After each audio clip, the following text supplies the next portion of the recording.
Welcome to Revenge with Lyra. Your kids can skip this year. Mother's Day is only for the well-behaved ones, Mom said on the phone. My 8-year-old daughter's little hands froze around her juice cup. Her lip trembled. She whispered, barely breathing, "Grandma doesn't love me?" My name is Ariana Holt, I'm 32. And right in that second, one sentence shaped my entire next decision. If you punish my child to hurt me, I don't negotiate. I end access. I typed back a short reply. Understood. I'll cancel my card for the event. Mom left it on read and immediately forwarded my text to the family group chat like a trophy. Within 5 minutes, I saw her live Instagram story. My sister, my cousins, champagne glasses clinking, plates full of lobster pasta. Everyone laughing, captioned, "Mother's Day with a real family, kiss mark." They thought humiliation would make me fold. It didn't. It activated every quiet promise I made to myself when I realized they only loved me when my money was convenient. I turned off the lights in my kitchen, held my daughter close, and whispered, "You don't ever need to earn love. If they don't treat you like treasure, they lose access to you." Then I opened my banking app. I removed every linked card, killed every auto payment tied to family addresses, canceled every restaurant tab I pre-approved, froze the reimbursement line they used like water. $0 available to every single one of them. While I did this, group chat selfies kept coming in. Steaks, dessert platters, expensive wine, all on my account, all charged to the card they just assumed would process automatically because it always had. They had no idea. Within 14 minutes, the notification started. Decline, decline, decline. But the first phone call I answered wasn't from Mom. It was from the restaurant manager, and his voice already sounded tense. The restaurant manager's voice was tight, polite, but you could hear the panic under it. "Ms. Holt, I'm very sorry to bother you, but your family's card is declining repeatedly. They're telling us you're on your way here with another card." I stepped outside onto the balcony, warm evening air brushing my shoulders. "No, I'm not coming. And they're not authorized users anymore," I said evenly. There was a pause. You could hear the noise of plates, chairs, voices behind him. "So, who is responsible for this bill then?" "My mother," I answered.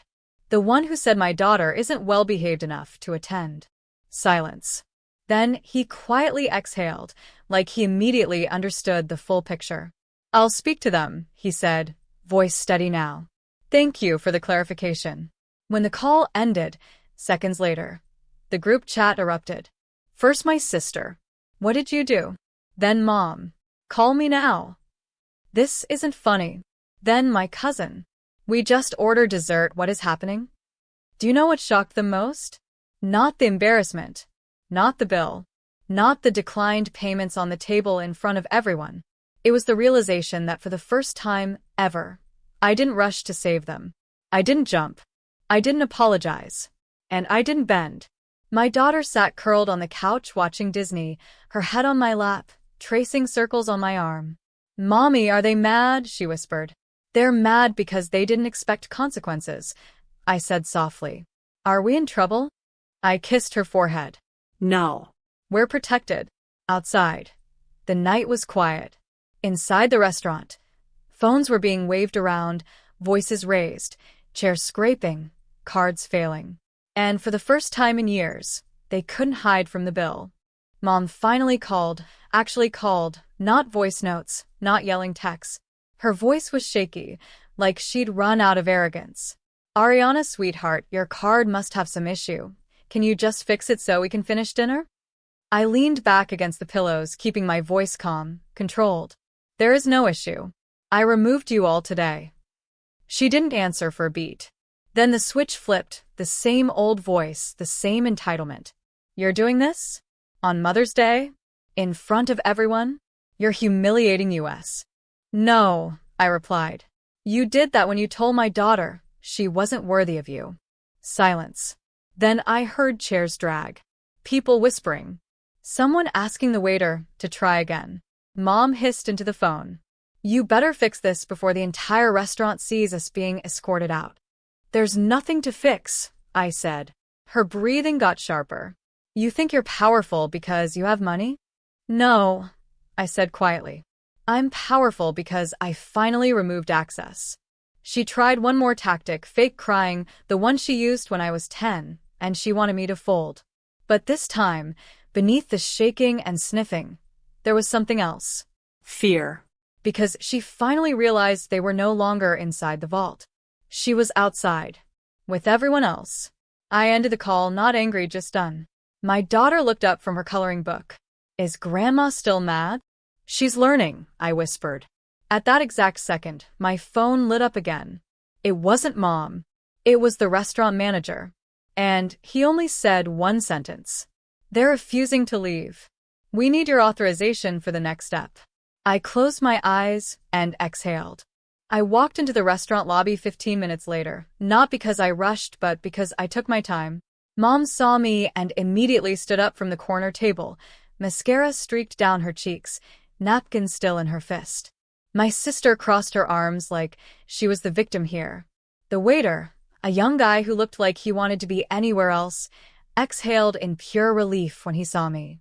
They weren't even sitting anymore, they were surrounded. Tables staring. Phones recording.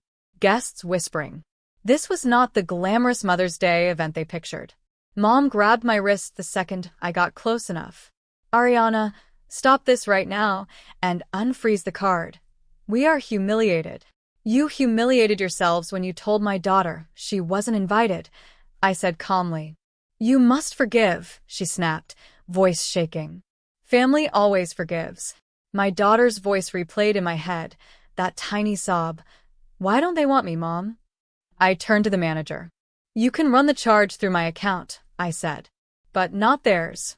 And only for the food already served. Not the champagne. Not the extra desserts. Just the basics. The manager nodded. I looked back at my mother. You don't get to keep privileges after you throw away people. Mom's chin trembled. My sister inhaled like she was about to attack again. Then she saw the look in my eyes and backed down. For the first time in my life, they understood there were consequences. Real ones. The manager processed the payment, I signed, and I walked out. Mom followed me into the entrance hallway, clutching her purse, voice thin as paper. Ariana, you're not serious about what you said earlier, right? I turned to face her. I haven't even started yet. She stood there speechless, like she didn't recognize her own child anymore.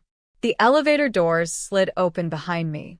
I stepped inside, slow, deliberate, never breaking eye contact.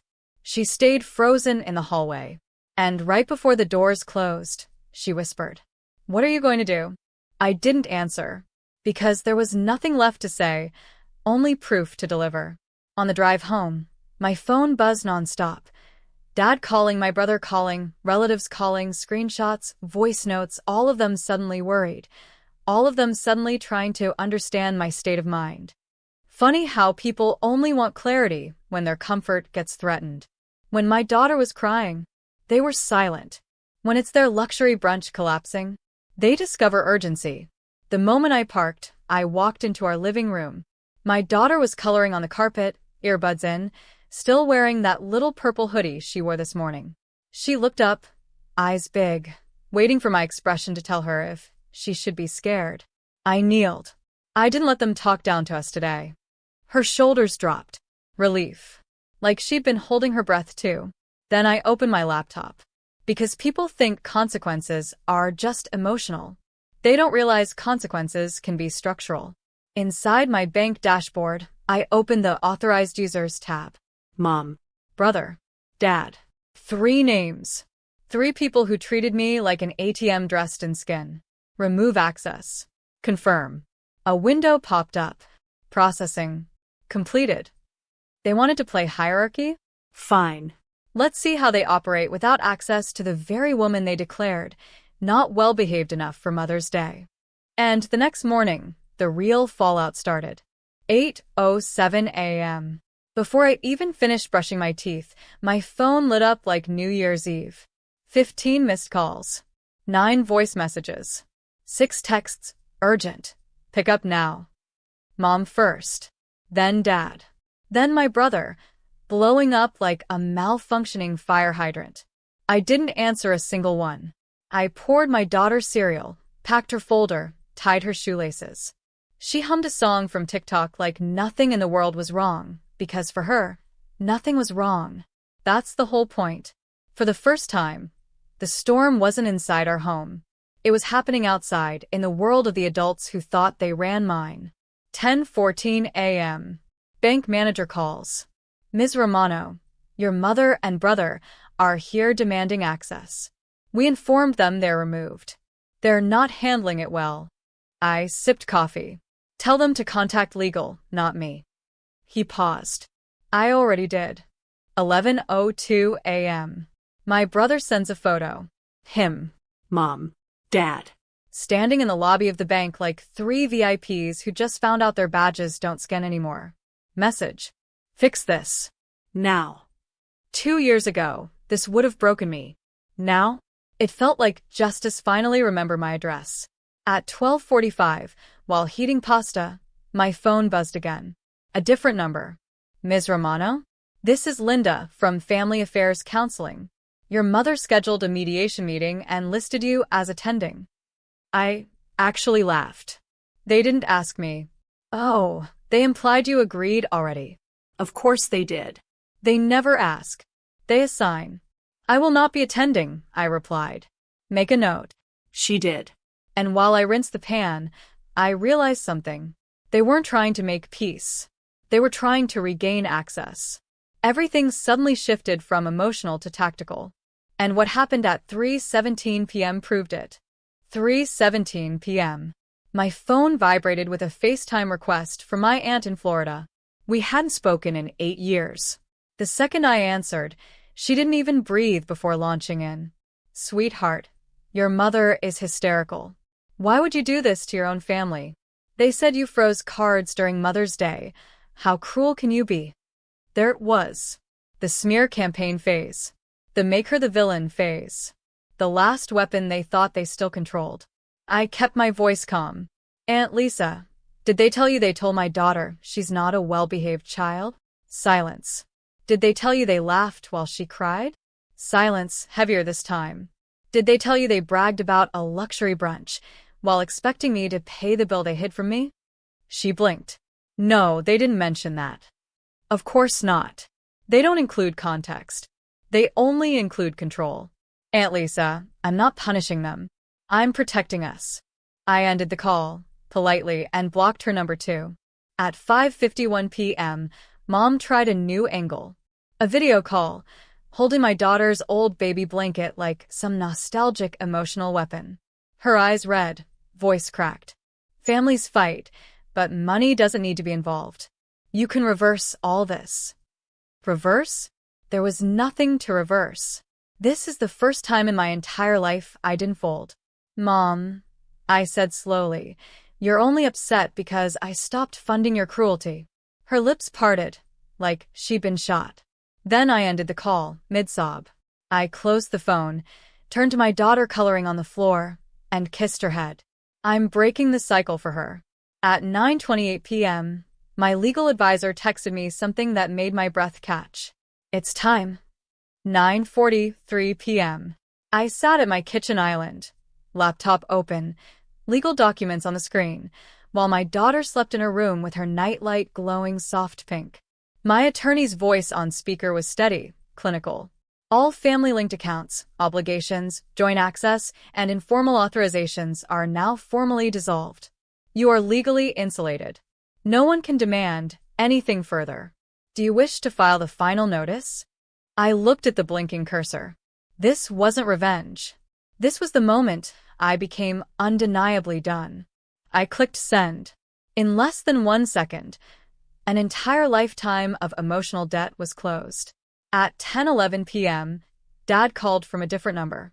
I answered, only because I wanted the final moment to be clean. His voice wasn't angry now. It was thin. Your mother can't stop crying, he whispered. Your brother feels humiliated. They feel betrayed. I stared at the steam rising from my tea. I felt that for 30 years, I replied. You just never noticed. He said nothing. because there was nothing left to manipulate. I'm not cutting anyone out, I clarified.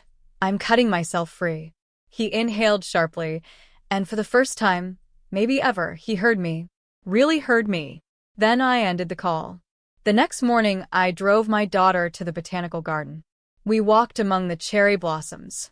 We laughed. We ate ice cream at 9:30 a.m. for absolutely no reason. Her happiness wasn't a battlefield anymore. It was ours. Pure. Untouched. Unbargained.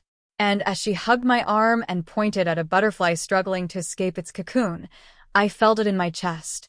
We broke the pattern. My family lost their supply, but I gained something they never had or understood.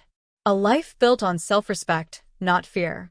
I'm choosing a future where my daughter grows up knowing she never has to beg anyone to see her value. The legacy of humiliation ended here, with me, quietly, firmly, permanently.